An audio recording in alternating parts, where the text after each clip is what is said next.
I'm one of those people that I would rather sit on my floor in an empty apartment than buy a stupid piece of poorly designed couch furniture. Because this is the thing, people. Design is just so crucial in our lives. And it's pathetic how unaware we are of how many poorly designed things there are. Why are we comfortable with living with products that aren't fulfilling the functions or the reason for being? Like, they're designed for a purpose and they're not fulfilling that purpose. And I want to illustrate to you how ridiculous this is. The good design is something that is just so elegantly simple, and it just works. It works, it serves its purpose. We are just too comfortable with the stupid things we live with. Back in the 90s, you'd get a gadget, you save up for it and you buy it, and you read all the manuals, get it, and it's like, please charge before use. They don't come charged. So with the iPod, they're like, you know what? This thing's gonna come charged. And it did. And guess what? Now everything we buy, every type of gadget we buy always comes charged. Apple set the standard. So if you're gonna buy a product, it's all about the experience, how you interact with it.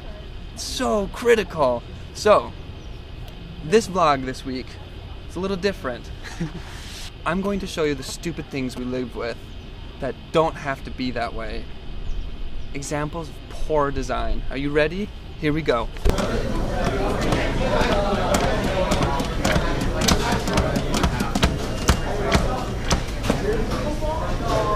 Ketchup, just no matter how hard or how fast you press it, it should just come out with the equal amount, and it should be perfect each time to fill the cup exactly to the brim. That's how a ketchup dispenser should be. Not this gross tin contraption that pumps unequal amounts no matter what you do, even if you try to be consistent. And it's just gross, there's ketchup everywhere. And you know what? I experienced one in Sweden once. It was fantastic. Metal, shiny, and no matter how hard you pressed on it or whacked or whoever, it filled that little ketchup cup exactly to the brim. It was beautiful. How do we live like this? Why is it that when I need to change the toilet paper, this thing explodes? I'm at the AT&T store holding a Wi-Fi router, and this is one of those things that's just like, why does it have to be this way? Wi-Fi router? Why does the passwords on these things to be like 17 digits long? And you can't change that. You can't change that. This is awful. Much better. Definitely one of those stupid things we live with.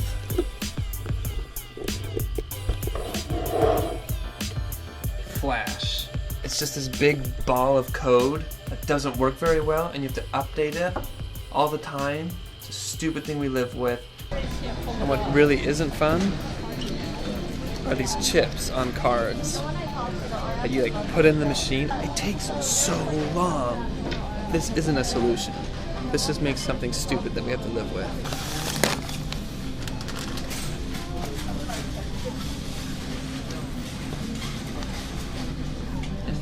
New toy. Exactly. Gotta see how it works, you know? That's right. Remove the card. Why do we put these stickers on our fruits and vegetables so we can peel them off with our fingernails and get all that fruit stuff under our fingernails? And it's just inconvenient. Why do we live with this? Recycling is one of those things that should just be ubiquitous. It's only been here in Silicon Valley at Stanford that there have been so many recycle bins, and it's just been so easy that I don't have to think about having to recycle. Unlike everywhere else in the world. Piece of paper, where should I recycle it? Boom. Done. Parking meters. Why do I have to park my car, go to the meter, type in the stupid code, pay for it, take the ticket, go back to my car, put it in the car? And that's just one example. There are other ones where you get the stupid card and then you pay for it and then you have to bring it and then you have to remember to validate and all that stupid stuff. Parking is a really big issue. You go into a parking garage, you spend 30 minutes trying to find a parking spot. Shouldn't there be a system, some electronic system that tells us, wait, it exists. It's in Sweden. Right now I'm in the basement of my building at school, and I have no service. Why can't I call people via Wi-Fi? And I'm not talking about FaceTime audio, like a voice call via Wi-Fi. Wait, that does exist. I just found it. Turn it on, boom, now I can call via Wi-Fi. That was a stupid thing we lived with. This is the worst one. Why are we still using pieces of construed metal, jabbing them into doors to open them? This is just straight up archaic. An Apple Store! Not just any Apple Store, but the new flagship Apple Store in downtown San Francisco that just opened like a week ago and has indoor trees. Look at that, it's so beautiful. This thing is gorgeous, beyond belief. You should buy something just to celebrate. Should we buy something at the Apple Should Store? buy something just to celebrate. Now you're talking. You should buy something. You gotta celebrate. That's I'll my say it a wife. fourth time. Let's buy something. Let's buy We got something. Jackie, can we buy that? No. Am I on the vlog? You're on the vlog right now. This is the new van for the leather loop. It's called Storm Gray. Tell me about the windows. Yeah, okay, so the glass windows are supposedly, from what I've heard from other trainers, etc., is that these are the largest in the U.S. The largest in the U.S. Third largest in the world. Wait, in the world? Yeah, like single sheets of glass. And the first two are actually also owned by Apple, but in China. The three largest glass panels in the world are owned by Apple, and Apple. Yeah. 1, 2, 3. Those are some big panels. So 4K. And then it should just pop up? It should pop up. Yeah, it should interrupt. Right here? Whoa, it just interrupted that. Okay. And you're good to go. What? It's that easy. It's that simple. Whoa.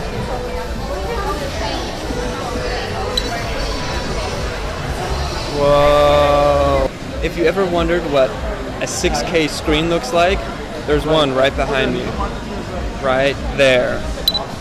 6K.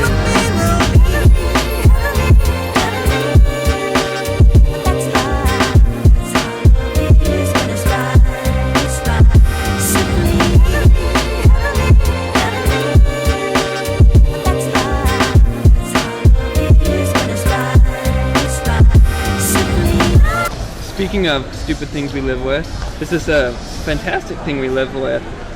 A box that would otherwise be really difficult to open. Apple fixed it. I can do this one-handed. Ready? Boom. Done. I just opened that box one-handed.